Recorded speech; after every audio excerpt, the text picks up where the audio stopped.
Hello students, previous video में हम लोगों ने पढ़ा था matter in our surrounding part 1 और इसमें हम पार्ट 2 से पढ़ेंगे। प्रीवियस वीडियो में हम लोगों ने पढ़ा था स्टेट्स ऑफ मैटर के बारे में, सॉलिड लिक्विड गैस के बारे में, इन तीनों के प्रॉपर्टीज़ के बारे में, intermolecular force, intermolecular space, kinetic energy, concentration, density, और उससे आगे अब हम लोग इस चैप्टर में इस वीडियो में पढ़ते हैं। Interchange of states of matter. कोई भी मैटर को के स्टेट को इंटरचेंज किया जा सकता है बाय अप्लाइंग टू प्रोसेस, दो तरीके से, in two ways. First temperature and second pressure. इन दो चीज़ों का यूज़ करके interchange of state of matter किया जा सकता है। यहाँ आप देख सकते हैं कि first state of matter is solid, second liquid, third gas, fourth plasma and fifth यहाँ होना चाहिए, लेकिन फिफ्थ यहाँ है BEC, because I have arranged this according to temperature in ascending order. बढ़ते क्रम में हमने इसको सजाया है। सबसे कम टेम्परेचर चाहिए एब्सोल्यूट जीरो के आसपास BEC, बोस आइंस्टीन कंडेंसेट प्राप्त होता है। हम लोग आगे पढ़ेंगे।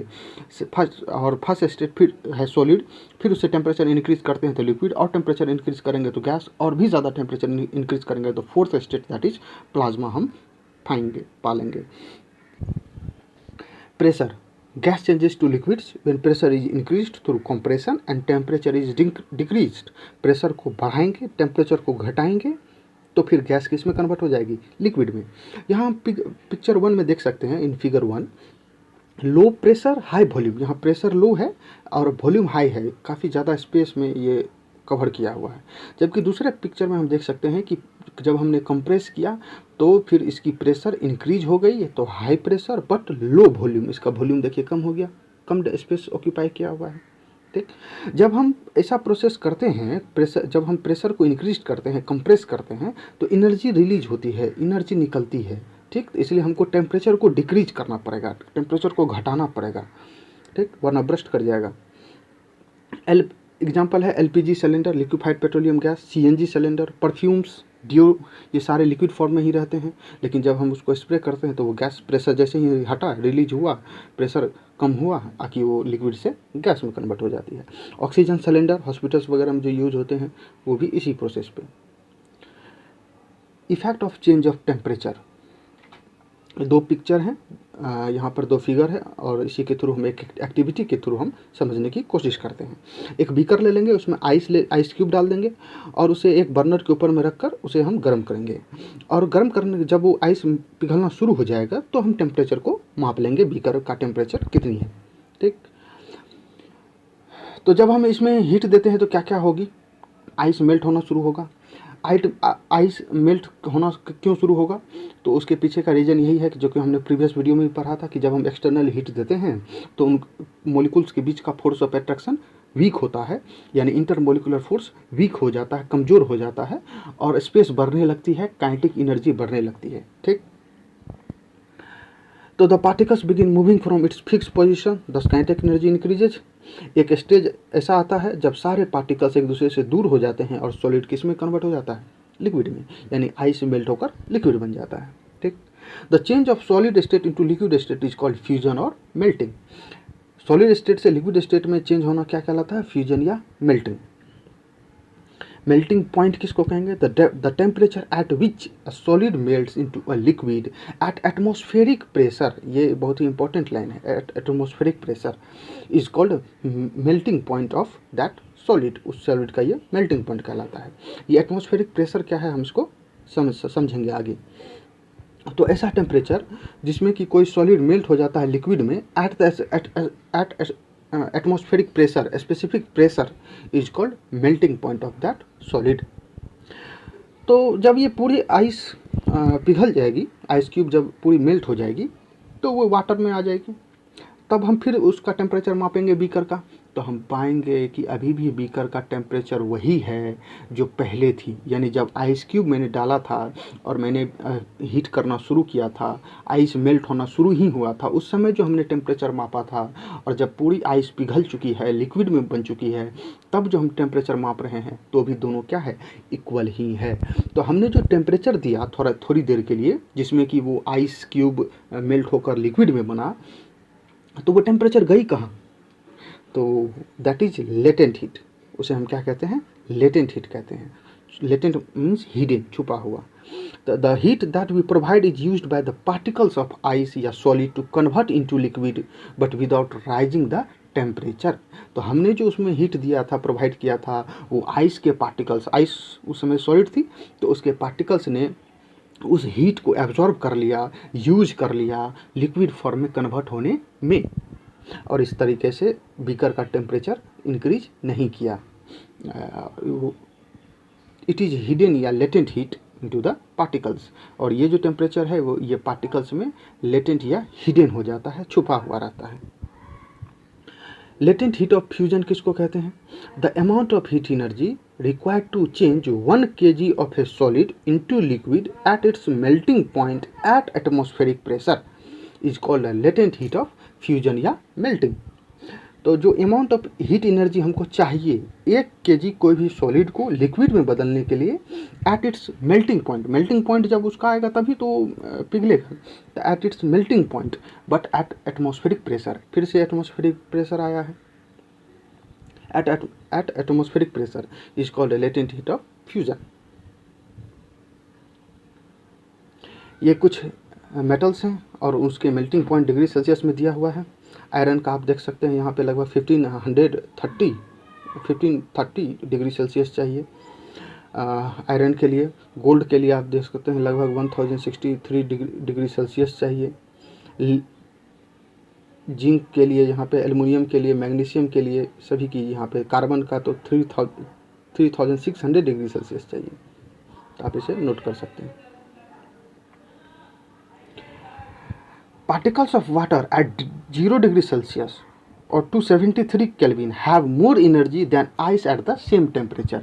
ये भी लेटेंट हीट के कारण ही होता है कि जो वाटर के पार्टिकल्स होते हैं वो 0 डिग्री सेल्सियस पे, बर्फ भी है 0 डिग्री सेल्सियस, आइस क्यूब भी है 0 डिग्री सेल्सियस ही, और वाटर भी है 0 डिग्री सेल्सियस, लेकिन particles of water had more energy at 0 degree Celsius या 273 kelvin in comparison with ice cube. क्यों? क्योंकि आइस क्यूब को जब हमने हीट दिया तो वो आइस क्यूब पिघल कर उस हीट का यूज़ कर लिया पिघलने में, और पिघल कर वो आइस क्यूब किस में बदल गया? लिक्विड में। तो वो जो पिघलने में जितनी एनर्जी उसने ली थी वो एनर्जी एब्जॉर्ब कर कर रखी हुई है। तो वो जो वाटर पिघल गया है, वाटर में कन्वर्ट हो गया है, सॉलिड वाटर में लिक्विड में कन्वर्ट हो गया है, तो वो एनर्जी उसमें हिडन है, छुपी हुई है, जिसे हम क्या कहते हैं? Latent heat. एक क्वेश्चन है कि why is ice at 273 kelvin more effective in cooling than water at the same temperature. इसी का ये रिवर्स है, ये वाला जो क्वेश्चन है ये इसी का रिवर्स ऊपर वाले लाइन का, ठीक, कि आइस 273 केल्विन यानी 0 डिग्री सेल्सियस पे ज़्यादा इफेक्टिव होता है कूलिंग के लिए than water at the same temperature, उसी टेम्परेचर पे वाटर की तुलना में। क्यों? क्योंकि आइस कूलिंग करना है तो आइस क्यूब जो है उसमें कम एनर्जी है, जबकि उसी टेम्परेचर पे वाटर में ज़्यादा एनर्जी है। क्यों? क्योंकि उसने एनर्जी को एब्जॉर्ब करके रखा हुआ अपने अंदर में, लेटेंट हीट, हिडन हीट। तो आइस ज़्यादा इफेक्टिव है कूलिंग का, इसलिए जब हमको किसी चीज़ को ठंडा करना होगा तो हम उस पर आइस क्यूब लगाएंगे, आइस क्यूब देंगे तो क्या करेगा आइस क्यूब? वहाँ की एनर्जी को निकाल कर एब्जॉर्ब कर लेगी और खुद पिघल जाएगी। और अगर हम वाटर देते हैं तो वो एनर्जी को उतनी ज़्यादा एब्जॉर्ब नहीं करेगी, क्योंकि वो तो पहले से ही पिघली हुई है। अब उसको दूसरा स्टेट में जाना है, यानी लिक्विड से सॉलिड गैस में जाना है, तो उसको तो फिर 100 डिग्री सेल्सियस चाहिए, बॉइलिंग करना होगा। तो इसलिए जो आइस क्यूब है वो 0 डिग्री सेल्सियस पे ज़्यादा इफेक्टिव है। At 273 kelvin water has already latent heat, so it cannot absorb additional heat, but at this temperature ice cube has less latent heat and it can absorb heat and finally turn into liquid। और एक question है कि what produces more sour burns, boiling water और steam? कौन ज़्यादा खतरनाक Burns हो सकता है, जला सकता है, बॉइलिंग वाटर या स्टीम? तो इसका आंसर है steam. At 100 degree celsius steam is more severe, ज़्यादा खतरनाक है देन वाटर की तुलना में, because it has more latent heat than water. क्योंकि हमने 100 डिग्री सेल्सियस पे वाटर को जब हम गर्म करते हैं, बॉयल करते हैं, तो 100 डिग्री सेल्सियस तक बीकर का टेम्परेचर इंक्रीज नहीं करता है। 100 डिग्री सेल्सियस पे सारे के सारे वाटर इवेपोरेट हो जाते हैं, वेपराइज्ड हो जाते हैं और स्टीम में कन्वर्ट हो जाते हैं, और वो जो स्टीम है वो अपने अंदर में पूरा एकदम एनर्जी 100 डिग्री सेल्सियस लेकर बैठा हुआ है। तो इसलिए वो स्टीम जो है वो ज़्यादा खतरनाक होता है। आप ये देखे होंगे या ऑब्ज़र्व किए होंगे, सुने होंगे, महसूस भी किए होंगे कि रोटी पकाते समय जब वो उसमें से अचानक रोटी में से जब भाप निकलती है चपाती में से, तो वो काफ़ी ख़तरनाक होती है, मतलब जला देगी, मतलब ऐसा महसूस होगा कि आपका स्किन ही नहीं है। तो ऐसा 1-2 बार मेरे साथ हुआ है। तो वो स्टीम वही है लेटेंट हीट, उसमें छुपा हुआ हीट रहता है जो कि काफ़ी ख़तरनाक होती है। यहाँ एटमॉस्फेरिक प्रेशर को हम समझते हैं और कोई भी बॉइलिंग होने के लिए एटमॉस्फेरिक प्रेशर का क्या इन्फ्लुएंस है ये हम समझते हैं। बार बार हम लोगों ने पढ़ा है एटमॉस्फेरिक प्रेशर, तो इसको समझते हैं। हमने एक्टिविटी यहाँ फिगर बी में हमने देखा है, इस फिगर बी में, ये है फिगर बी, आप देख सकते हैं, ये है फिगर बी, ठीक। तो in activity given in figure B, we can observe that when ice totally melts and we keep supplying heat energy, the temperature of thermometer increases. तो जब आइस एकदम पूरी तरीके से कन्वर्ट होकर वो लिक्विड बन गई है तो वही टेम्परेचर है। हाँ, अभी भी हम हीट दे ही रहे हैं तो क्या टेम्परेचर नहीं बढ़ेगी? हाँ, अब बढ़ना शुरू होगा उसका टेम्परेचर। अब वो टेम्परेचर बढ़ते बढ़ते बढ़ते बढ़ते अगर हम काफ़ी देर तक हीट करें तो टेम्परेचर 100 डिग्री सेल्सियस यदि पहुंच जाती है तो वो बॉयल होने लगेगी। तो a point comes when particles get enough energy to overcome its intermolecular force. और अगर हम हीट देते रहे तो लिक्विड में के पार्टिकल्स के बीच में जो इंटरमोलिकुलर फोर्स है वो और कम हो जाएगा एंड बिकम्स फ्री, और फ्री हो जाएंगे and liquid changes into gas और वेपर, और लिक्विड किस में बदल जाएगा? गैस या वेपर में। Boiling point, the temperature at which a liquid starts boiling at the atmospheric pressure is called boiling point of that liquid. तो ऐसा टेम्परेचर जिस पे कोई लिक्विड स्टार्ट हो जाता है बॉइलिंग होना एट द एटमॉस्फेरिक प्रेशर, यहाँ भी है at the atmospheric pressure, is called boiling point of that liquid. तो उस लिक्विड का वो बॉइलिंग पॉइंट कहलाता है। ये बॉइलिंग पॉइंट कब होती है, ये इसके पीछे का रीज़न क्या है?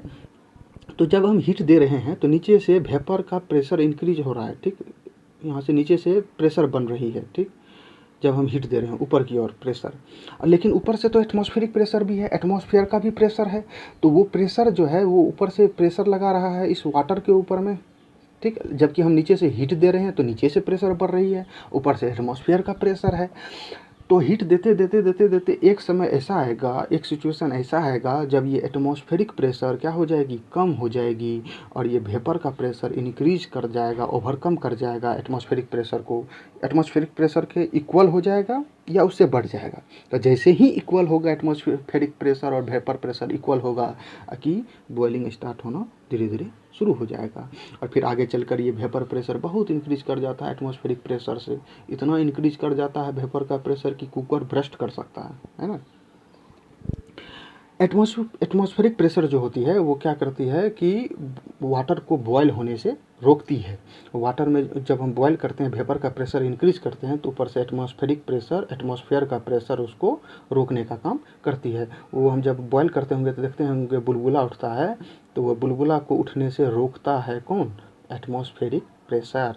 तो इसलिए जब एटमॉस्फेरिक प्रेशर को ओवरकम कर देगा, बराबर हो जाएगा या ओवरकम कर देगा कौन? Vapour pressure. ये वेपर प्रेशर कहाँ से आ रही है? तो नीचे से हम हीट दे रहे हैं, तो हीट दे रहे हैं तो वो वेपर बढ़ रही है, उठ रही है, वेपर बन रही है, प्रेशर इंक्रीज हो रहा है नीचे से, और ऊपर से एटमॉस्फेरिक प्रेशर है। तो जब एटमॉस्फेरिक प्रेशर के इक्वल हो जाएगा कौन? वेपर का प्रेशर, तो लिक्विड स्टार्ट्स बॉइलिंग, ठीक। Boiling point of water is 100 degree Celsius और 273 केल्विन। 373 केल्विन। 273 में 100 जोड़ देंगे तो 373 केल्विन।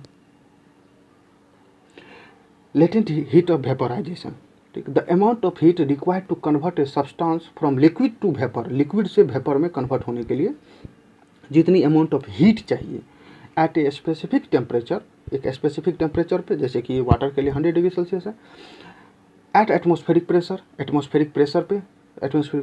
प्रेशर आपको समझ में आया होगा, is called latent heat of vaporisation. तो वो हीट जो चाहिए उसे क्या कहते हैं? Latent heat of vaporization. The temperature of container does not rise more than 100 degree Celsius until the each drop of water vaporizes। जब तक उस किसी भी कंटेनर में हम लिक्विड को रख के गर्म कर रहे हैं, और तब तक कंटेनर का टेम्परेचर इंक्रीज नहीं करेगा जब तक कि सारे के सारे पानी क्या हो जाते हैं? वेपराइज कर जाते हैं। क्योंकि हम जो हीट दे रहे हैं वो सारे के सारे यूज कौन कर ले रहा है? वाटर कन्वर्ट यूज कर ले रहा है, किस में कन्वर्ट होने के लिए? तो वेपर में कन्वर्ट होने के लिए, गैस में कन्वर्ट होने के लिए। तो वो टेम्परेचर बीकर का या कंटेनर का इंक्रीज नहीं करेगा। हाँ, जब सारे के सारे पानी वेपराइज हो जाएंगे तब फिर कोई यूज़ करने वाला बचेगा ही नहीं उसके अंदर में, तो फिर टेम्परेचर कंटेनर का इंक्रीज कर जाएगा। Latent heat of vaporization of water is 2256 kilo joule per kg। ये latent heat of vaporization of water है, इतनी एनर्जी चाहिए। How pressure affects boiling, boiling को प्रेशर किस तरीके से, वही एटमॉस्फेरिक प्रेशर किस तरीके से इफेक्ट करता है। तो जो जो हम सी लेवल से ऊपर बढ़ते हैं तो एटमॉस्फेरिक प्रेशर डिक्रीज हो जाता है, कम होते चले जाता है। इसलिए जब लोग ऊपर जाते हैं तो अगर आप माउंटेन पे जाएंगे तो बहुत सारे लोगों के नाक से खून ब्लडिंग होने लगता है ना। फाउंटेन पेन एरोप्लेन में लेकर नहीं जा सकते हैं क्योंकि वो एटमॉस्फेरिक प्रेशर डिक्रीज हो जाती है वहाँ पर, तो प्रेशर कम हो गया तो वो निकल जाती है बाहर। तो इसलिए एटमॉस्फेरिक प्रेशर डिक्रीजेज, जब एटमॉस्फेरिक प्रेशर डिक्रीज हो जाता है तो बॉइलिंग पॉइंट ऑल्सो डिक्रीजेज, तो बॉइलिंग पॉइंट भी क्या हो जाता है, डिक्रीज हो जाता है। As we go below from the above, जैसे जैसे हम नीचे से ऊपर की ओर जाएंगे the atmospheric pressure increases so boiling point increases. तो जो जो हम नीचे की ओर जाएंगे, कहाँ से, एबव से, ऊपर से नीचे की ओर आएंगे, यानी ऊपर से जब नीचे की ओर आएंगे तो फिर एटमॉस्फेरिक प्रेशर इंक्रीज करेगा, बॉइलिंग पॉइंट इंक्रीज करेगा। और जो जो हम नीचे से ऊपर की ओर जाएंगे तो एटमॉस्फेरिक प्रेशर डिक्रीज करेगा और बॉइलिंग पॉइंट भी डिक्रीज करेगा। यहाँ आप देख सकते हैं कि 6000 फीट लगभग 1800 मीटर के ऊंचाई पे बॉइलिंग पॉइंट कितनी है, 3000 मीटर की ऊंचाई पे कितनी है, और 6000 मीटर 20000 फीट की ऊंचाई पे बॉइलिंग पॉइंट वाटर की 79 डिग्री सेल्सियस के आसपास हो जाती है। तो जो जो हम ऊपर बढ़ रहे हैं देख रहे हैं बॉइलिंग पॉइंट क्या हो रहा है, decreases, atmospheric pressure decreases and boiling point भी डिक्रीजेज। वाटर अगर हम 6000 मीटर की ऊंचाई पे उबाले तो 79 डिग्री सेल्सियस पे ही उबलने लगेगा क्योंकि ऊपर में प्रेशर ही नहीं है ना। नीचे से प्रेशर, वेपर प्रेशर तुरंत क्रिएट हो जाएगा और एटमॉस्फेरिक प्रेशर को ओवरकम करके बॉइलिंग शुरू कर देगा। जो जो आप माउंटेन के ऊपर में जाएंगे, जो जो ऊपर बढ़ते चले जाएंगे तो आपका खाना और ज़्यादा लेट से पकेगा। आप अगर किसी 6000 मीटर की ऊंचाई पे आप एरोप्लेन में खाना पकाएं या 3000 मीटर की ऊंचाई पे आप किसी माउंटेन पे खाना पकाएं आप फूड, तो आपका खाना पकने में लेट होगा, दिक्कत होगी। क्यों? क्योंकि वाटर तुरंत बॉयल कर जाएगा, सारे के सारे वाटर इवेपोरेट करने लगेंगे, आपका खाना पकेगा ही नहीं। तो खाना पकने के लिए तो प्रेशर चाहिए। तो boiling point also depends upon concentration of a liquid. Concentration याद कीजिए प्रीवियस वीडियो को, the amount of solid particle यानी सॉलिड डिजॉल्व इन लिक्विड या सॉल्वेंट इज कॉल्ड कंसंट्रेशन। तो बॉइलिंग पॉइंट इस पे भी डिपेंड करता है, कंसंट्रेशन पे भी। As we increase concentration of a liquid its boiling point also increases. अगर हम कंसंट्रेशन को इंक्रीज करेंगे ऑफ ए लिक्विड तो इसका बॉइलिंग पॉइंट भी क्या हो जाएगा, इंक्रीज कर जाएगा, बढ़ जाएगा। जैसे कि फ्रेश वाटर है, वो 100 डिग्री सेल्सियस पे मुझे पता है कि बॉयल होता है, वेपराइज होने लगता है। अब अगर उसमें हम शुगर या ऐड कर दें तो फिर उसका बॉइलिंग पॉइंट 102 डिग्री सेल्सियस हो जाएगा, थोड़ा सा बढ़ जाएगा। क्योंकि देखिए जैसे ही हमने सॉलिड पार्टिकल्स में डिजॉल्व किया, कंसंट्रेशन लिक्विड की हाई हुई तो फिर बॉइलिंग पॉइंट भी इंक्रीज कर गया। आप ये देखते होंगे कि घर में जब आप चाय बनाते होंगे या किसी भी चीज़ को बनाते होंगे तो उसमें आप जब पानी उबल रहा होता है चाय बनाते समय तो आप उसमें चीनी डाल दीजिए, देखिएगा कि उबलना थोड़ा कम हो जाएगा। तो वही, क्योंकि बॉइलिंग पॉइंट उसका इंक्रीज कर दिया। यह है चेंजेज ऑफ मैटर, एक स्टेट से दूसरा स्टेट। सॉलिड से लिक्विड होना मेल्टिंग या फ्यूजन भी कहते हैं। लिक्विड से सॉलिड होना फ्रीजिंग या सॉलिडिफिकेशन भी इसको कहते हैं। ठीक, सॉलिडिफिकेशन। लिक्विड से गैस बनना बॉइलिंग कहलाता है या वेपराइजेशन, और गैस से लिक्विड होना कंडेंसेशन कहलाता है। सॉलिड से गैस होना ये सब्लिमेशन कहलाता है, डायरेक्ट सॉलिड से गैस होना सब्लिमेशन, और गैस से सॉलिड होना डिपोजिशन या रिवर्स सब्लिमेशन कहते हैं। यहाँ भी आप देख सकते हैं लिक्विड से गैस इवोपरेशन, गैस से फिर ठंडा होकर कंडेंस होकर लिक्विड बन जाना, तो ये कंडेंसेशन। लिक्विड और ज़्यादा ठंडा होकर कंडेंस होकर सॉलिडिफिकेशन, जिसको फ्रीजिंग भी अभी हमने आपको बताया था। और सॉलिड से लिक्विड मेल्टिंग या फ्यूजन कहलाता है। सॉलिड से डायरेक्ट गैस बन जाना सब्लिमेशन, और गैस से डायरेक्ट सॉलिड बन जाना डिपोजिशन कहलाता है।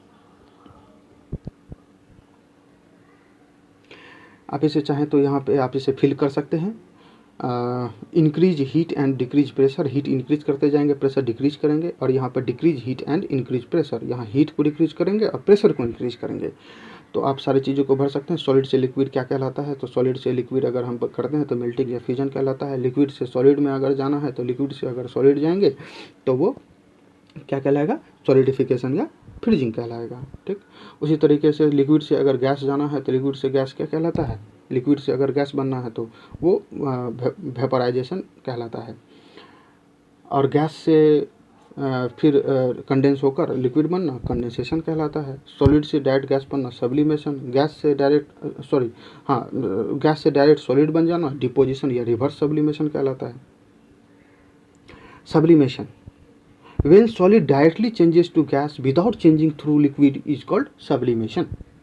हम लोगों ने पढ़ा है कि सॉलिड पहले लिक्विड बनेगी, फिर लिक्विड को और ज़्यादा हीट देंगे तो फिर गैस बनेगी।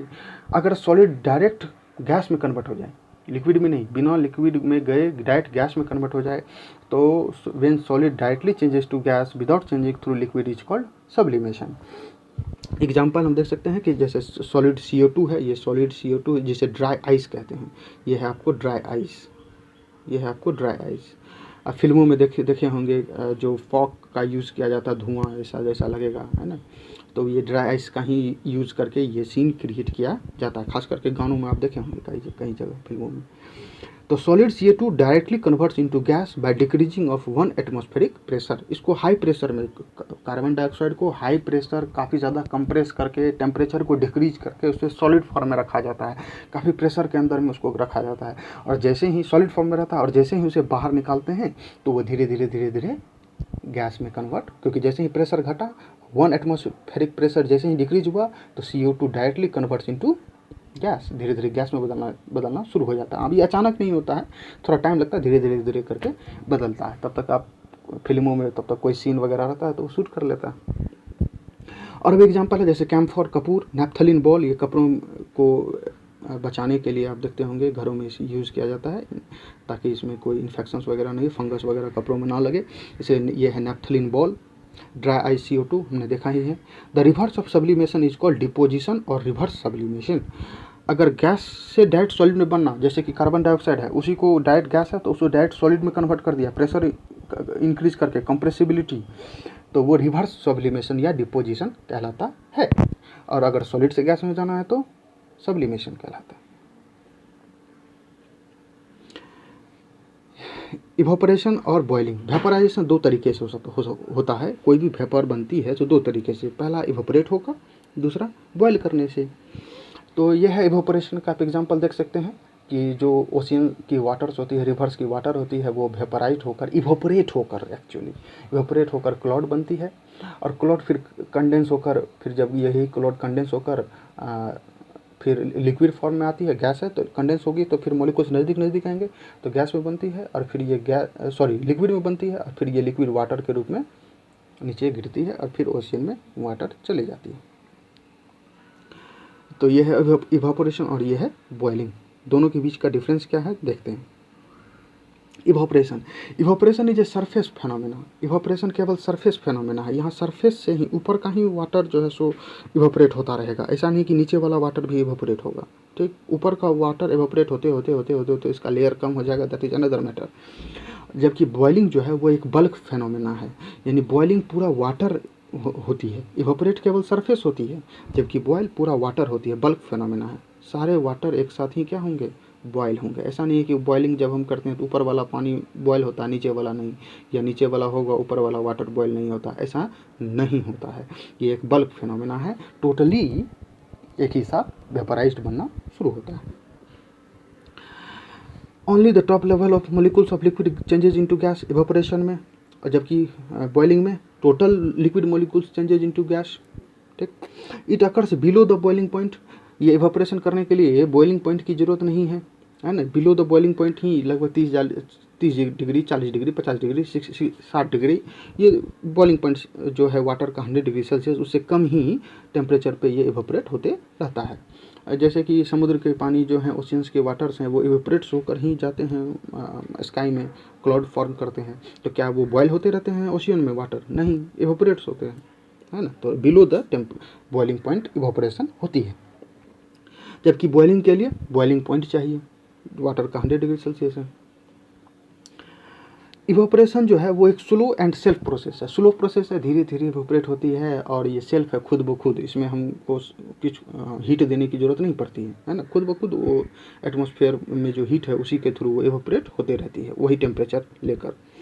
जबकि बॉइलिंग एक सेल्फ प्रोसेस नहीं है, खुद ब खुद बॉयल होती है क्या, नहीं होती है। उसके लिए हमको टेम्परेचर देना पड़ेगा काफ़ी ज़्यादा, 100 डिग्री सेल्सियस तक। फैक्टर्स अफेक्टिंग इवापोरेशन, इवापोरेशन को कौन कौन से फैक्टर्स अफेक्ट करते हैं। तो पहला है by increasing the surface area rate of evaporation increases. अगर सरफेस एरिया को हम बढ़ा दें तो रेट ऑफ इवापोरेशन इंक्रीज कर जाता है। जैसे कि कपड़े हैं, कपड़े को उसको हमेशा स्प्रेड करके फैलाकर सुखाया जाता है। क्यों? क्योंकि सरफेस एरिया ज़्यादा रहेगा, ज़्यादा सरफेस एरिया में रहेंगे तो फिर इवापोरेशन का रेट भी क्या होगा, तेज़ी से होगा। आप कपड़े को धोकर ऐसे ही रख दीजिए, जल्दी सूखेंगे ही नहीं। फिर उसको फैला कर आप रखिए, काफ़ी तेज़ी से सूख जाएंगे कपड़े। और एक है कि it is easier to sip hot tea और milk faster from a saucer than a cup. आप किसी प्लेट में चाय को डालकर पीजिए तो वो थोड़ा आसान होगा आपको, आप आसानी से पी सकते हैं, ठंडा हो जाता है तुरंत। वही चाय को आप कप में रख कर पीजिए तो पीने में थोड़ी मुश्किल आती है क्योंकि काफ़ी गर्म रहता है। तो सरफेस एरिया अगर ज़्यादा होगा, फैलेगा, तो रेट ऑफ इवापोरेशन भी क्या होगा, इंक्रीज कर जाएगा। आप खुद से भी एक एक्सपेरिमेंट करके देख सकते हैं। आप एक गिलास में पानी लेकर और रख दीजिए, उसको कई दिनों तक वो रखा रहेगा, पानी उसमें से कम तो होगी लेकिन उतनी तेज़ी से कम नहीं होगी, इवापोरेट नहीं होगी।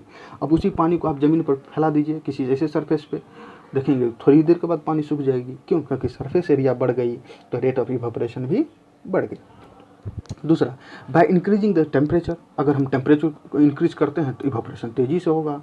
और अगर कहीं टेम्परेचर को इंक्रीज करते करते बॉइलिंग पॉइंट पे पहुंच गए तो इवापोरेशन तो नहीं, वो बॉइलिंग होना शुरू हो जाएगा, वेपराइजेशन होना शुरू हो जाएगा, है ना। तो बाय इंक्रीजिंग द टेम्परेचर, अगर हम टेम्परेचर को इंक्रीज करते हैं तो रेट ऑफ इवापोरेशन भी बढ़ जाती है। आप देखेंगे कि जो ठंडे के मौसम होते हैं उसमें टेम्परेचर काफ़ी कम रहता है तो कोई भी चीज़ तेज़ी से इवापोरेट नहीं होती, कपड़े वगैरह जल्दी नहीं सूखते हैं। लेकिन वही गर्मी के दिनों में टेम्परेचर ज़्यादा रहती है तो तेज़ी से सूख जाता है। दूसरा है a decrease in humidity, humidity the amount of water vapour present in atmosphere is called humidity. तो if the amount of water vapour in air is already high then atmosphere will not absorb water. अगर atmosphere में पहले से ही humidity काफ़ी ज़्यादा है, पहले से ही वाटर वेपर काफ़ी ज़्यादा है, तो फिर रेट ऑफ इवापोरेशन कम हो जाती है, जल्दी इवापोरेट नहीं होती है। आप देखेंगे कि बारिश के दिनों में कपड़ा जल्दी नहीं सूखता, भले आप रूम में ही क्यों ना सुखाए, उसको जल्दी नहीं सूखेगा। क्यों? क्योंकि बारिश के दिनों में वो एटमॉस्फेयर में पहले से ही काफ़ी ज़्यादा वाटर वेपर हैं, तो वो वाटर वेपर एब्जॉर्ब नहीं कर पाता है कपड़ों से, है ना। तो अगर हम ह्यूमिडिटी को घटाते हैं तो रेट ऑफ इवापोरेशन इंक्रीज कर जाएगा। And increase in wind speed, wind के स्पीड को भी इंक्रीज अगर करते हैं, हवा अगर हम तेज़ी से ब्लो अगर हवा होती है तो फिर रेट ऑफ इवापोरेशन भी इंक्रीज कर जाता है। क्योंकि अगर हवा तेज़ बहेगी तो फिर वाटर ड्रॉपलेट्स को या जो पार्टिकल्स ऑफ वाटर वेपर हैं उसको ब्लो आउट कर देगी, निकाल देगी, तो फिर कपड़ा तेज़ी से सूख जाएगा, है ना। तो an increase in wind speed. Cooling effect of evaporation, cooling effect of evaporation, आप देखेंगे कि ये गिलास है, इसमें देखेंगे कि ये किस तरीके से पानी, ठंडी पानी इसके चारों ओर ड्रॉपलेट्स, वाटर ड्रॉपलेट्स के रूप में आ जाती है। ठीक, पहले मुझको लगता था कि इसके अंदर में कोई पोर्स है क्या, कि ये पानी ऊपर आ जाती है, इसके सरफेस पे बाहर आ जाती है, लेकिन ऐसा नहीं है ना। बचपन में ऐसा सोचा करते थे।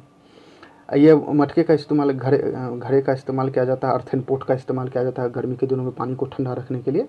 तो इसके पीछे का रीज़न भी इवापोरेशन ही है। तो ये क्या होती है, ये इवापोरेशन, इसको हम लोग समझते हैं। जैसे ही आप ठंडा पानी इस गिलास में दिए, ठीक, ठंडा कोल्ड वाटर, तो इसके चारों ओर वाटर के ड्रॉपलेट्स क्रिएट हो जाते हैं बाहर से सरफेस पे, है ना, पानी की बूंदें आ जाती है। तो ऐसा क्यों होता है? ये एक्चुअली में ये पानी की बूंदें गिलास के अंदर वाली पानी नहीं है, बल्कि हमारे एटमॉस्फेयर की में जो वाटर वेपर मौजूद हैं तो वो वाटर का ड्रॉपलेट्स है ये। तो जब हम गिलास, हमारी ठंडी है तो गिलास का ये सरफेस पूरा क्या है, बाहर से एकदम ठंडा है, और हमारे एटमॉस्फेयर में जो वाटर वेपर हैं, जब इस गिलास के कांटेक्ट में आते हैं, इसके सरफेस के, बाहरी सरफेस के कांटेक्ट में आते हैं, तो ये गिलास कैसा है, ठंडा है, और हमारा वाटर वेपर जो एटमॉस्फेयर में मौजूद है वो कैसा है, गर्म है। जैसे ही इसके कॉन्टैक्ट में आते हैं वो वाटर वेपर धीरे धीरे धीरे धीरे किस में कंडेंस होने लगते हैं, लिक्विड में। गैस किस में कन्वर्ट हो जाता है, लिक्विड में।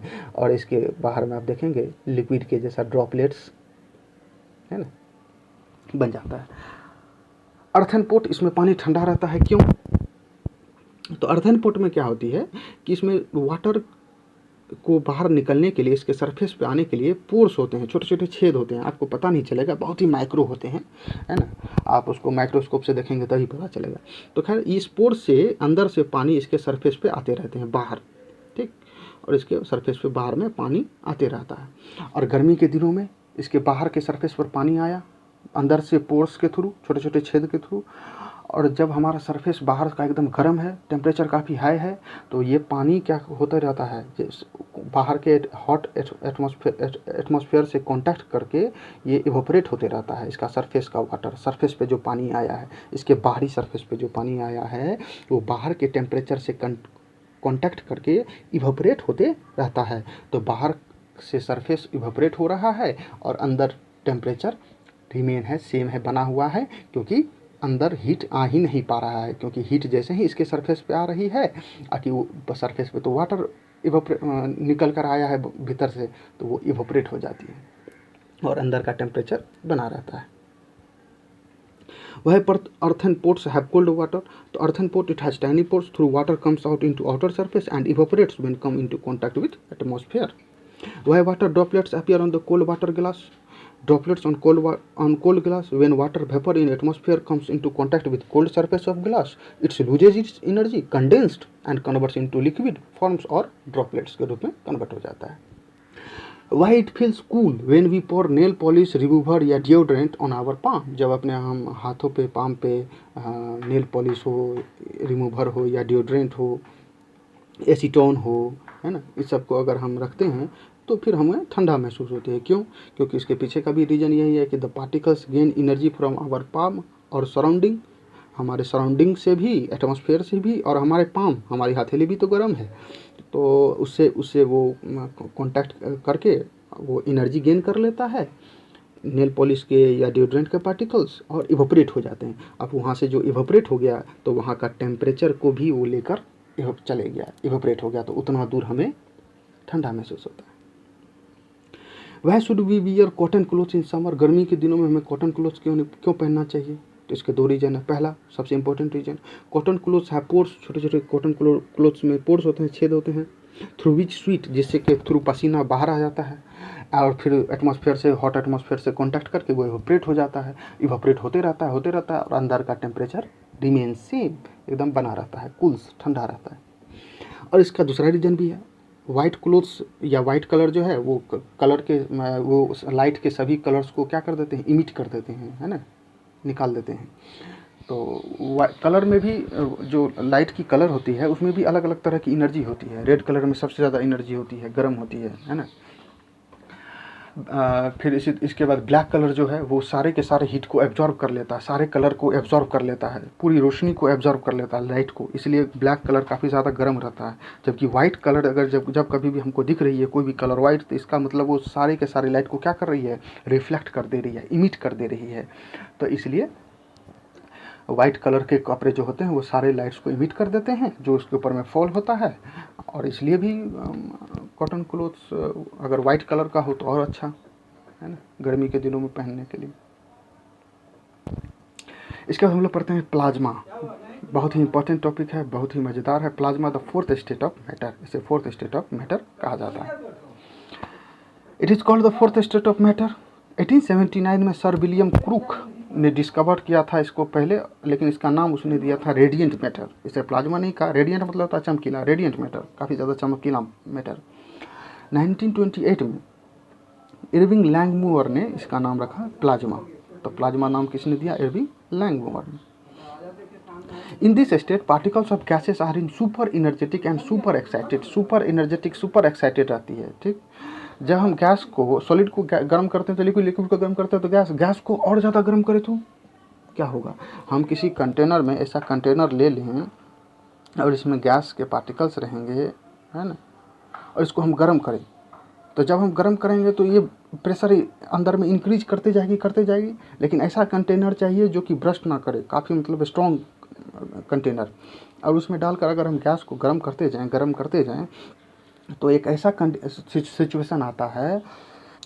सिचुएशन आता है जब गैस के जो मॉलिक्यूल्स हैं, उसके गैस के जो एटम्स हैं, उसके ऑर्बिट में से, उसके चारों ऑर्बिट हैं, उसके ऑर्बिट में से इलेक्ट्रॉन्स बाहर निकल जाते हैं, ठीक। तो जब गैस को एक्सट्रीमली हीट करते हैं तो इलेक्ट्रॉन्स अपने ऑर्बिट से बाहर निकल कर आ जाते हैं, और जब इलेक्ट्रॉन्स बाहर निकल जाते हैं तो कोई भी पार्टिकल्स क्या हो जाता है, आयोनाइज्ड हो जाता है, वो गैस क्या हो जाती है, आयोनाइज्ड हो जाती है। आयोनाइज्ड मतलब पॉजिटिव और निगेटिव चार्ज, कैटायन आयन। तो जब उसमें से इलेक्ट्रॉन निकल गया तो इलेक्ट्रॉन जहाँ जा रही है तो एकदम निगेटिव चार्ज लेकर जा रही है, और यहाँ केवल पॉजिटिव चार्ज बच गए एटम में, तो वो पॉजिटिवली चार्ज, वो निगेटिवली चार्ज इलेक्ट्रॉन। तो इलेक्ट्रॉन अपने ऑर्बिट से मूव करने लगते हैं। तो जब इलेक्ट्रॉन अपने ऑर्बिट में से मूव करते हैं, जब गैस को काफ़ी गर्म कर रहे हैं, तो इतना गर्म करने के बाद ऐसा स्टेट आता है कि गैस अपने ऑर्बिट में से, गैस के एटम्स में से और इलेक्ट्रॉन्स अपने ऑर्बिट में से बाहर निकलने लगते हैं, मूव करने लगते हैं, ठीक। और जब ये इलेक्ट्रॉन्स मूव करते हैं तो ये फोटॉन्स इमिट करते हैं। लाइट बना होता है फोटॉन्स का, तो ये क्या इमिट करते हैं, इलेक्ट्रॉन, फोटॉन्स। और जब ये इलेक्ट्रॉन्स फोटॉन्स इमिट करते हैं तो इसका मतलब लाइट इमिट होता है, और ये एक नेचुरल प्लाज्मा है, ठीक। ये एक नेचुरल तरीके से प्लाज्मा क्रिएट होना कहलाता है। These ionized particles can carry electric currents, and when current passes through it, they glow and emits light of different colors depending on the nature of gas. तो जब ये आयनाइज्ड पार्टिकल्स हो जाते हैं, तो जब कोई कहीं भी करंट को फ्लो होने के लिए इलेक्ट्रॉन्स का फ्लो होना चाहिए। जब इलेक्ट्रॉन्स कहीं फ्लो कर रहे हैं तो उसके अपोजिट डायरेक्शन में करंट फ्लो करता है। तो जब ये इलेक्ट्रॉन्स जो है वो फ्लो होना शुरू हो जाते हैं, इलेक्ट्रॉन्स, ठीक, इलेक्ट्रॉन्स ई माइनस, ये धीरे धीरे फ्लो करना शुरू हो जाएगा, तो उसके अपोजिट डायरेक्शन में करंट फ्लो करना शुरू कर जाता है।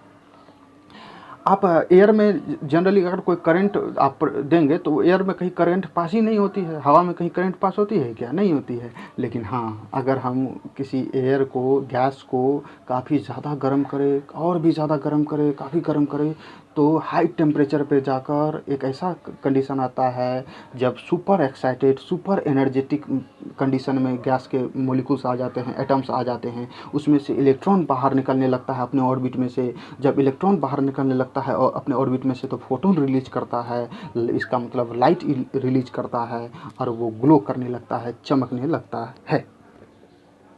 अब ये जो लाइट ग्लो इमिट करता है, ग्लो करता है, ये अलग अलग कलर्स के होते हैं। वो डिपेंड करते हैं टेम्परेचर पे, वो डिपेंड करते हैं आपको क्या कहते हैं, नेचर ऑफ गैस पे, गैस का नेचर कैसा है, तो बहुत सारी चीज़ों पे डिपेंड करता है। जनरली जो ये गैसेस होती हैं, ये जनरली जो ये गैस होती है, ये नॉन रिएक्टिव या इनर्ट गैसेस का होती है।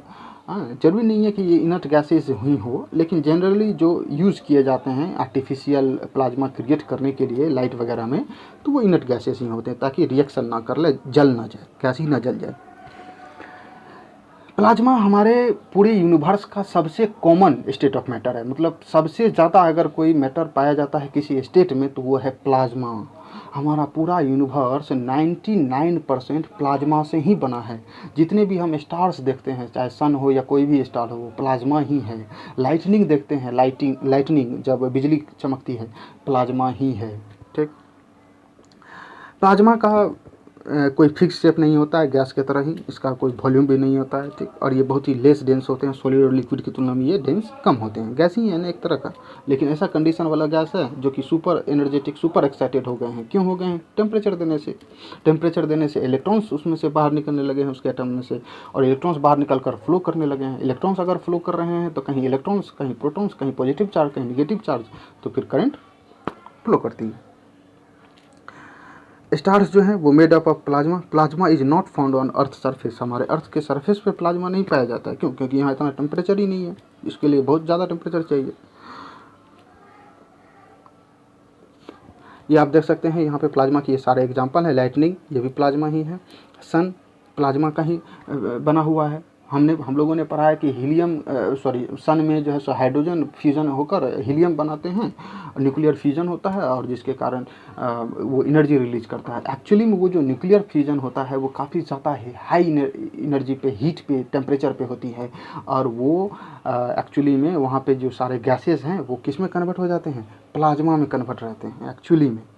ठीक, नेबुला, ये अरोरास बोरियोलिस ऑस्ट्रेरियस, ये नॉर्थ पोल साउथ पोल पे जो दिखाई देती है ये भी प्लाज्मा का ही एग्जांपल है, इसको हम डिटेल में पढ़ेंगे। ये नियॉन लाइट्स, ये आपने देखा होगा होटल पब्स वगैरह में, रेस्टोरेंट वगैरह में इस तरह के, ये आर्टिफिशियल प्लाज्मा है, इसके अंदर में डाला गया है।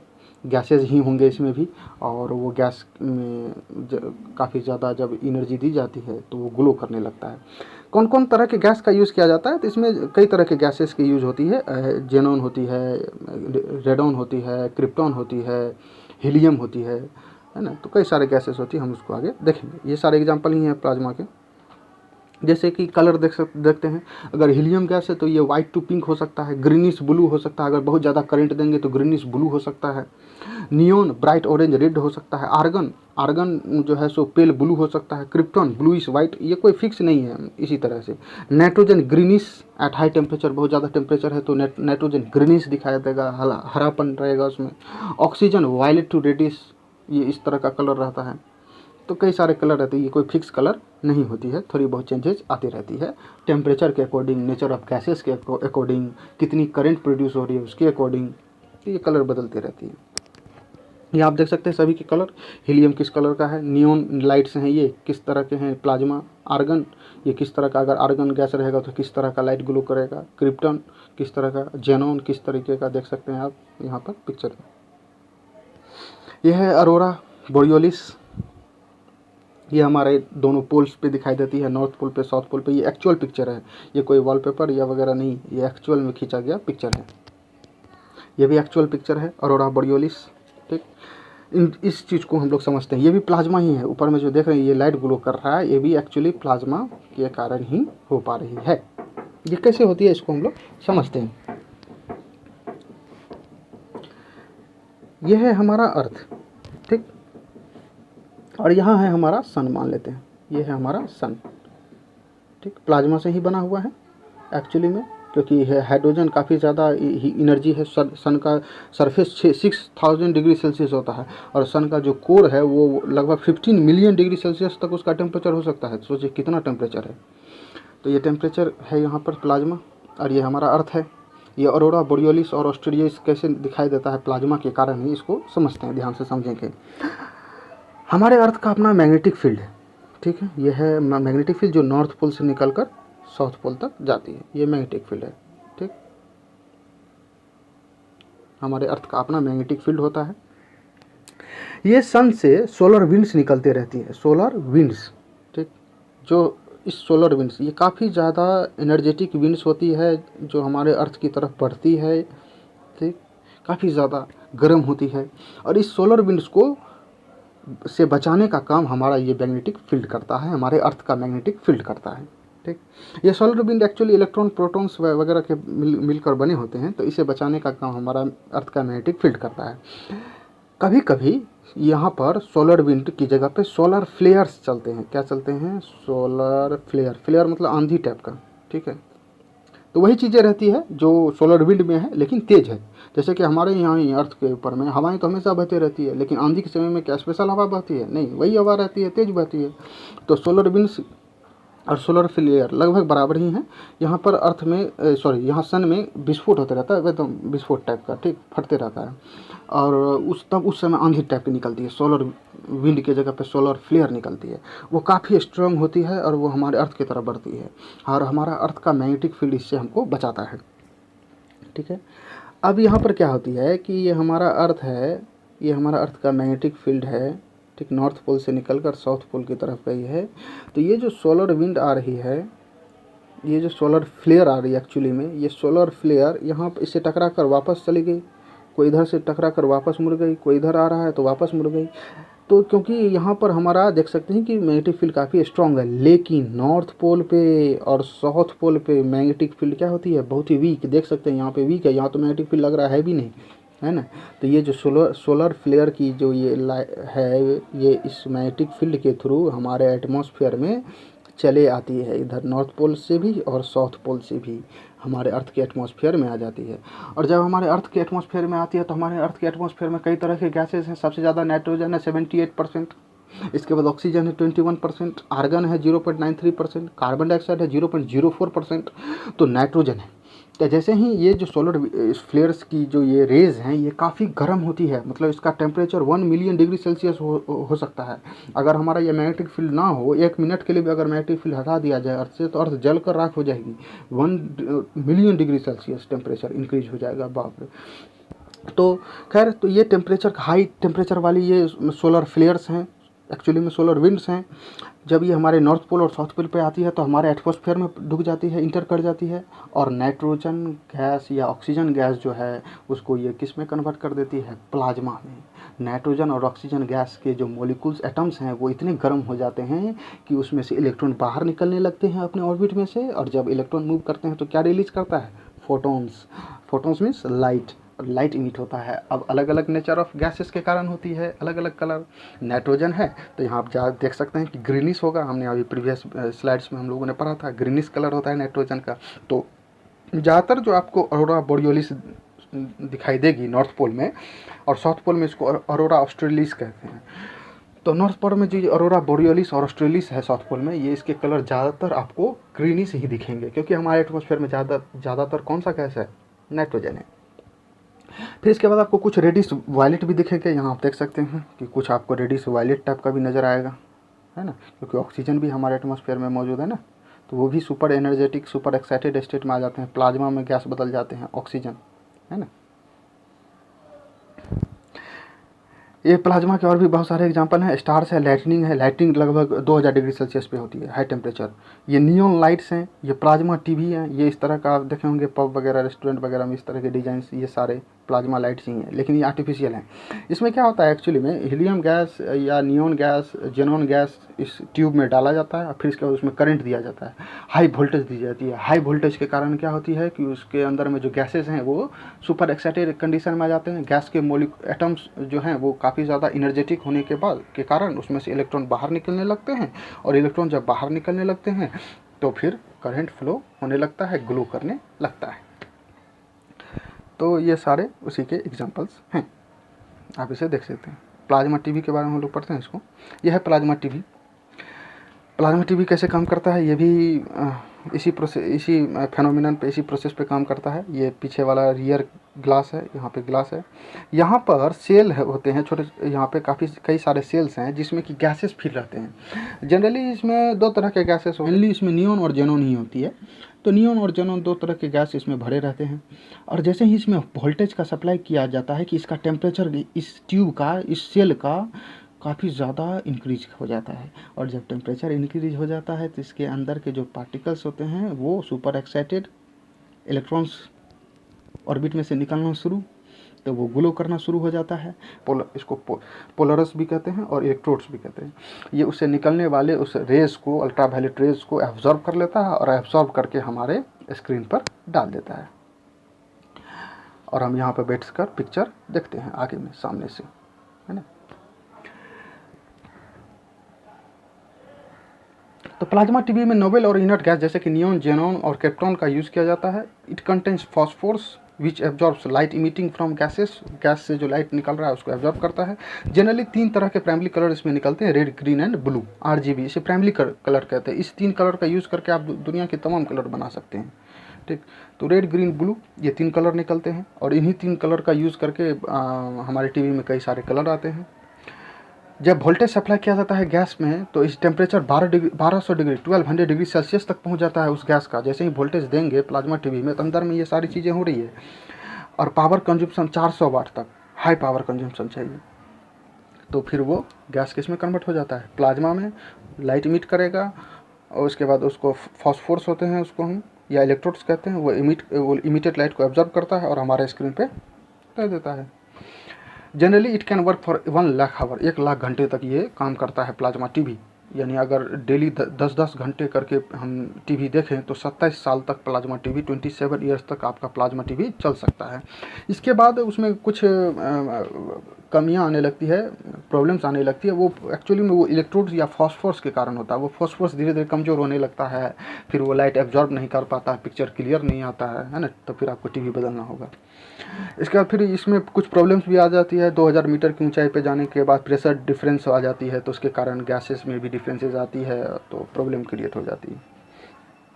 It is better than LCD TV. LCD TV जो होती है इससे बेटर पिक्चर क्वालिटी देता है हमारा प्लाज्मा टीवी। ठीक, प्लाज्मा और LCD टीवी लगभग बराबर ही काम करता है। ये एक सेल कंटेनिंग गैसेज है, इसके आगे इलेक्ट्रोड्स है, इसके आगे में एक लिक्विड क्रिस्टल डिस्प्ले डाल दिया जाता है जो कि सिलिकॉन के बने छोटे छोटे क्रिस्टल्स होते हैं। अब उस पर लाइट इमिट होती है तो वो और ज़्यादा चमकती है। तो LCD और प्लाज्मा लगभग एक ही तरह से काम करती है। ये हमारे प्लाज्मा ब्लड में भी पाया जाता है, लेकिन उस प्लाज्मा से कोई लेना देना है नहीं। जो प्लाज्मा हम लोगों ने अभी पढ़ा है उससे कोई मतलब नहीं है इसको, ये अलग तरह का प्लाज्मा है। ठीक, हमारे शरीर में जो प्लाज्मा पाया जाता है तो उसमें 55% प्लाज्मा होती है ब्लड में, 55%, फिर 4% के आसपास वाइट ब्लड सेल्स या प्लेटलेट्स होती है, और फिर 41% RBC होती है। ये RBC को कैरी करने का काम ये प्लाज्मा करता है। ये ओरिजिनल प्लाज्मा का पिक्चर है, एकदम ओरिजिनल है। ठीक, लेकिन ये इस प्लाज्मा का कोई मतलब नहीं है, हमने जो अभी प्लाज्मा पढ़ा है। ठीक, कन्फ्यूज़न ना हो, कभी दिमाग में आए कि कहीं वो है वो प्लाज्मा भी यही प्लाज्मा तो नहीं है, इसलिए मैंने इसे दे दिया। इसके बाद fifth state of matter that is Bose Einstein condensate. ठीक, यहाँ पे देख सकते हैं कि ये लो टेम्परेचर, जो टेम्परेचर हम इंक्रीज़ करेंगे तो प्लाज्मा पे पहुँच जाएंगे, टेम्परेचर को घटाएंगे तो बोस आइंस्टीन कंडेंसेट पे पहुंच जाएंगे। बोस आइंस्टीन कंडेंसेट क्या होती है इसको हम लोग समझते हैं ध्यान से। इंडियन साइंटिस्ट सत्येंद्र नाथ बोस और अल्बर्ट आइंस्टीन, इन्हीं के नाम पर पड़ा है इस फिफ्थ स्टेट ऑफ मैटर का नाम, BEC, बोस आइंस्टीन कंडेंसेट। तो इंडियन साइंटिस्ट सत्येंद्र नाथ बोस ने फर्स्ट प्रेडिक्ट किया था और कैलकुलेट भी किया था, कुछ कैलकुलेशन भी किया था 1920s में इस फिफ्थ स्टेट ऑफ मैटर को लेकर। इन्हीं के कैलकुलेशन और थ्योरीज के बेस पर एल्बर्ट आइंस्टीन ने प्रेडिक्ट किया एक नया state of matter, fifth state, और इसे नाम दिया बोस आइंस्टीन कंडेंसेट। तो इन दोनों लोगों ने साथ मिलकर काम किया था इसके ऊपर में, लेकिन बोस आइंस्टीन कंडेंसेट को एक्चुअली में एक्सपेरिमेंट के थ्रू प्राप्त नहीं किए, अचीव नहीं किया। अचीव करने का काम 1995 में, 2001 में इसके लिए नोबेल मिला, लेकिन 1995 में Eric Cornell, Wolfgang Ketterle and Carl निर्मन, इन 3 साइंटिस्ट ने नोबेल प्राइज़ मिला था इसको BEC अचीव करने के लिए, बोस आइंस्टीन कंडेंसेट अचीव करने के लिए।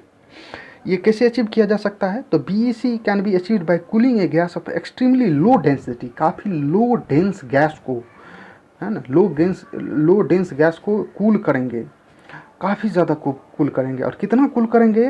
तो कहता है कि इसको हम कूल करेंगे near absolute zero, absolute zero के पास में, यानी जीरो मतलब एब्सोल्यूट जीरो मतलब जीरो केल्विन मतलब इसको हम ऐसे भी लिख सकते हैं -273 डिग्री सेल्सियस तक गर्म इसको कूल करेंगे। तो जब किसी गैस को, लो डेंसिटी वाले गैस को, हमारी जो नॉर्मल गैसेस होती है उससे कई हज़ार कम डेंस गैस को, लगभग 1 लाख टाइम लो डेंस गैस, है ना, 1 लाख टाइम लो डेंस गैस को, नॉर्मल गैस से, उसको अगर हम कूल करते हैं एब्सोल्यूट जीरो टेम्परेचर तक, यानी -273 डिग्री सेल्सियस या 0 केल्विन तक, तो फिर वो कौन सा स्टेट में पहुंच जाता है? BEC, एक नया स्टेट ऑफ मैटर बन जाता है जिसे हम कहते हैं बोस आइंस्टीन कंडेंसेट। ये कैसे होता है इसको समझते हैं हम लोग। तो इन तीनों वैज्ञानिकों ने, इन तीनों साइंटिस्ट ने ये स्टेट प्राप्त किया by super cooling of rubidium atom को। रूबिडियम एटम को सुपर कूल किया अप टू कितना केल्विन? तो यहाँ पे आप देख सकते हैं लगभग 1 नैनो केल्विन तक, लगभग 0 केल्विन के आसपास है। 0 केल्विन तो नहीं है लेकिन आसपास है, उसके नज़दीक है। तो यहाँ तक इसने इस जब गैस को क्या किया, कूल किया, ठंडा किया, तो फिर सारे के सारे एटम्स जो हैं वो क्या होते हैं, एकदम एक स्टेट में आ जाते हैं, सब एक दूसरे के ऊपर में क्लम्प अप कर जाते हैं, एक दूसरे के ऊपर में चढ़ जाते हैं, जुड़ जाते हैं और एक क्लस्टर ऑफ एटम या एक सुपर एटम भी बन जाते हैं। तो कई सारे एटम आपस में मिलकर जब काफ़ी ज़्यादा ठंडा करते हैं तो कंडेंस होता है। हम लोगों ने पढ़ा था कि गैस को कंडेंस करेंगे तो ठंडा करेंगे तो लिक्विड, लिक्विड को करेंगे तो सॉलिड। तो ठीक उसी तरीके से काफ़ी ज़्यादा जब हम गैस को कंडेंस करते हैं एकदम ठंडा, तो फिर वो सारे के सारे एटम्स एक दूसरे के ऊपर में क्लम्प अप कर जाते हैं, एक दूसरे के ऊपर में चढ़ जाते हैं, एक सारे एटम मिलकर एक सुपर एटम बन जाते हैं। और वो जो सुपर एटम होता है वो क्या कहलाता है, BEC, बोस-आइंस्टीन कंडेंसेट। ठीक, at this temperature atoms gases lose energy को लूज करते हैं एंड क्लम्प अप कर जाते हैं with each other and forms cluster और super atom. The concept of dark matter और ब्लैक होल, डार्क मैटर या ब्लैक होल का जो कॉन्सेप्ट है वो इसी से रिलेटेड है। This state of matter can even slow the light, और ऐसा कहा जाता है कि ये इतने ज़्यादा डेंस हो जाते हैं कि लाइट को भी स्लो कर सकते हैं। ब्लैक होल में से लाइट अगर पास करे तो लाइट अगर चले जाए अगर ब्लैक होल में तो उससे पास नहीं कर सकती है, उसी के अंदर में घूमते रह जाएगी।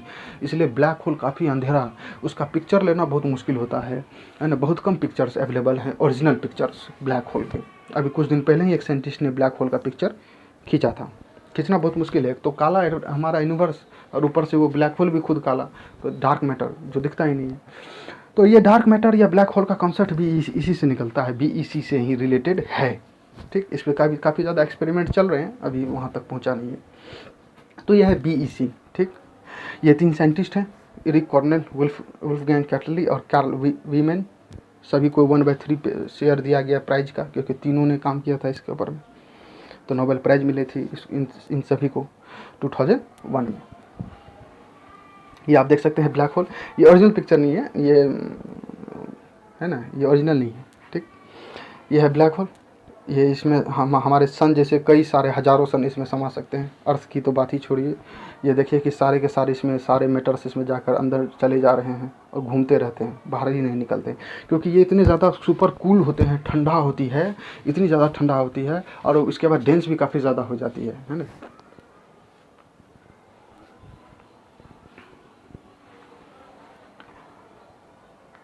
तो thank you for the watching. इस वीडियो को देखने के लिए थैंक यू।